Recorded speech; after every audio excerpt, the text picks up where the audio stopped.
തദ്ദേശ തെരഞ്ഞെടുപ്പ് തീയതി പ്രഖ്യാപനം ഇന്ന്. സംസ്ഥാന തെരഞ്ഞെടുപ്പ് കമ്മീഷണറുടെ വാർത്താ സമ്മേളനം ഉച്ചയ്ക്ക് 12 മണിക്ക്. വിവരങ്ങളുമായി ഇപ്പോൾ ഷീജ തിരുവനന്തപുരത്ത് നിന്ന് ചേരുകയാണ്. ഷീജ, അടുത്ത മാസം 20-ന് മുൻപായി പുതിയ ഭരണ സമിതികൾ തദ്ദേശ സ്വയംഭരണ സ്ഥാപനങ്ങൾ ചുമതല ഏറ്റെടുക്കേണ്ടതുണ്ട്. അതുകൊണ്ട് തന്നെ വളരെ വേഗത്തിൽ തന്നെ ഈ തെരഞ്ഞെടുപ്പ് നടപടിക്രമങ്ങൾ പൂർത്തിയാകാനാകും തെരഞ്ഞെടുപ്പ് കമ്മീഷന്റെ നീക്കം. എന്താണ് വിവരങ്ങൾ?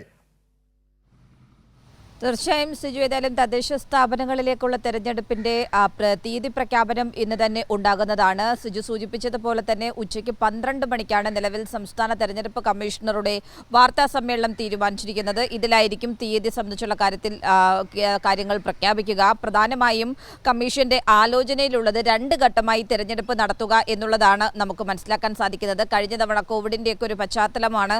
അതിന്റെ അടിസ്ഥാനത്തിൽ 3 ഘട്ടമായിട്ടായിരുന്നു തെരഞ്ഞെടുപ്പ് നടന്നിട്ടുണ്ടായിരുന്നത്. ഇത്തവണ ഏതായാലും 2 ഘട്ടമായി തെരഞ്ഞെടുപ്പ് നടത്തുക എന്നുള്ളതാണ് ആലോചനയിലുള്ളത് എന്നുള്ള കാര്യമാണ് മനസ്സിലാക്കാൻ സാധിക്കുന്നത്. അതോടൊപ്പം തന്നെ എടുത്തു പറയേണ്ടത്, ഈ 2 ഘട്ടമായി തെരഞ്ഞെടുപ്പ് നടത്തുമ്പോൾ തെരഞ്ഞെടുപ്പ് എപ്പോഴേക്ക് നടത്തണം എന്നുള്ള കാര്യത്തിലും ഒരു വ്യക്തത ഇന്ന് ഉണ്ടാകുന്നതായിരിക്കും. പ്രധാനമായും ഡിസംബർ ആദ്യവാരമാണ് കമ്മീഷന്റെ പരിഗണനയിൽ ഉള്ളത് എന്നുള്ളതാണ് മനസ്സിലാക്കാൻ വേണ്ടി സാധിക്കുന്നത്. അങ്ങനെ ആദ്യവാരത്തോടു കൂടി തെരഞ്ഞെടുപ്പ് നടത്തി തൊട്ടടുത്ത വാരം തെരഞ്ഞെടുപ്പ് ഫലപ്രഖ്യാപനവും നടത്തി അങ്ങനെ ആ രീതിയിൽ നടപടിക്രമങ്ങൾ പൂർത്തിയാക്കിയാൽ മാത്രമേ 20ഓടുകൂടി പുതിയ ഭരണസമിതികൾക്ക് ചുമതലയേൽക്കുവാൻ വേണ്ടി സാധിക്കുകയുള്ളൂ.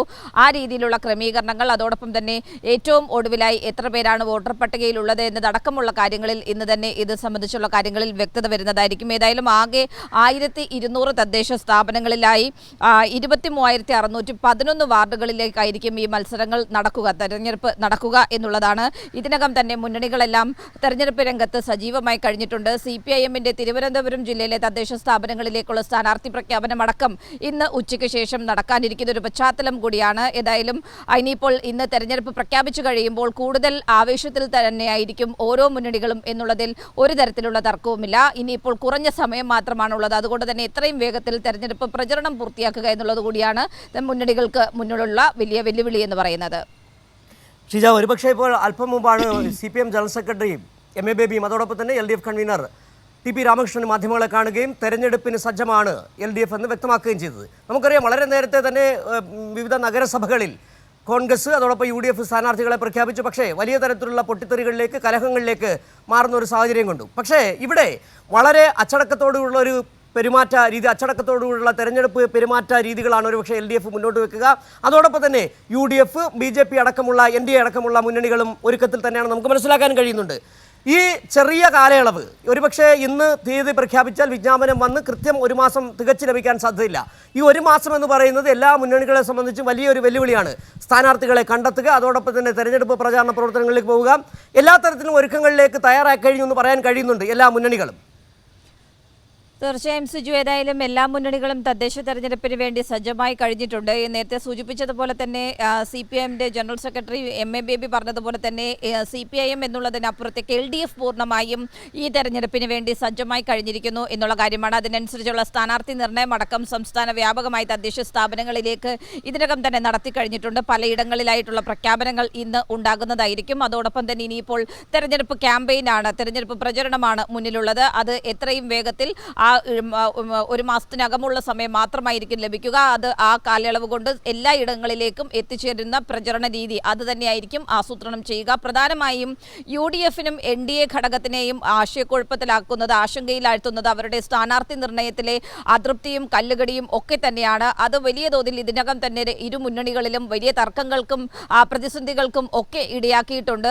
അത് ഏത് രീതിയിൽ പരിഹരിച്ച് തെരഞ്ഞെടുപ്പ് ഇന്ന് പ്രഖ്യാപിക്കുന്ന ഒരു ഘട്ടം കൂടിയായി നിൽക്കുമ്പോൾ ഏത് രീതിയിൽ അത് പരിഹരിച്ച് മുന്നോട്ട് പോകും എന്നുള്ളതാണ് അവരെ കൂടുതലായി ആശയക്കുഴപ്പത്തിലാഴ്ത്തുന്നത്. സിജു, ഷിജ, ഒരുപക്ഷെ ഒരു തദ്ദേശ സ്വയംഭരണ തെരഞ്ഞെടുപ്പിന് പിന്നാലെ സംസ്ഥാന നിയമസഭാ തെരഞ്ഞെടുപ്പ് 2026 വരികയാണ്. കഴിഞ്ഞ 10 വർഷം കേരളം കണ്ട വികസന നേട്ടങ്ങൾ, സമാനതകളില്ലാത്ത വികസന നേട്ടങ്ങളാണ് കേരളത്തിന് കയ്യെത്തിപ്പിടിക്കാൻ കഴിഞ്ഞത്. തദ്ദേശ സ്വയംഭരണ സ്ഥാപനങ്ങൾക്ക് മുൻപൊന്നുമില്ലാത്ത വിധത്തിലുള്ള ഫണ്ട് അനുവദിച്ചുകൊണ്ട് സംസ്ഥാന സർക്കാർ, 2 പിണറായി സർക്കാരുകൾ അനുവദിച്ച ഫണ്ട്, അതിലൂടെ തദ്ദേശ സ്വയംഭരണ സ്ഥാപനങ്ങൾ വികസന നേട്ടങ്ങൾ കൊയ്തത് നമ്മൾ കണ്ടതാണ്. അടിസ്ഥാന സൗകര്യ വികസനത്തിൽ സംസ്ഥാനത്തെ സ്കൂളുകളുടെ അതോടൊപ്പം തന്നെ ആരോഗ്യ സംവിധാനങ്ങളുടെയൊക്കെ പ്രാപ്തി അത് മെച്ചപ്പെട്ട രീതിയിലേക്ക് കൊണ്ടുവരാൻ കഴിയുന്നതെല്ലാം കാണുന്നുണ്ട്. എങ്ങനെയാണോ സംസ്ഥാനം വികസനത്തിലേക്ക് കുതിക്കുന്നത്, അതുപോലെ തന്നെയാണ് കേരളത്തിലെ ഓരോ തദ്ദേശ സ്ഥാപനവും വികസന കുതിപ്പിൻ്റെ ഭാഗമായി മാറുകയും ചെയ്ത് സ്വാഭാവികമായും തെരഞ്ഞെടുപ്പിൽ ഇതെല്ലാം പ്രതിഫലിക്കപ്പെടുക തന്നെ ചെയ്യും, വിലയിരുത്തൽ അങ്ങനെ തന്നെ ആവുകയും ചെയ്യും.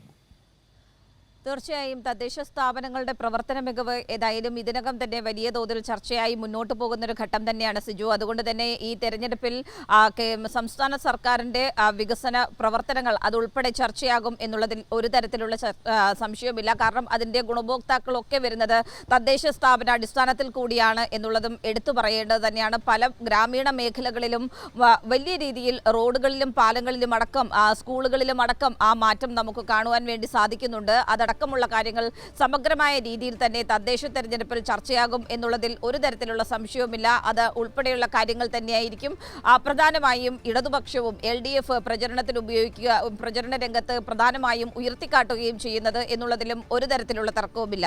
സിജു, ഒരുപക്ഷെ നമുക്ക് മനസ്സിലാക്കാൻ കഴിയുന്നത് ഈ നേരത്തെ കേരളത്തിൽ കഴിഞ്ഞ കുറച്ച് നാളുകളെ ഏത് തെരഞ്ഞെടുപ്പിലും ചർച്ച ചെയ്യപ്പെടാൻ പോകുന്നത് കേരളത്തിൻ്റെ വികസനം തന്നെയാണ്. കഴിഞ്ഞ ഈ നവംബർ 1-നാണ് കേരളം അതിദാരിദ്ര്യമുക്ത നിർമ്മാർജ്ജന സംസ്ഥാനമായി മാറുകയും ചെയ്തത്. നിരവധി വികസന നേട്ടങ്ങളാണ് കേരളം എത്തിപ്പിടിച്ചത്.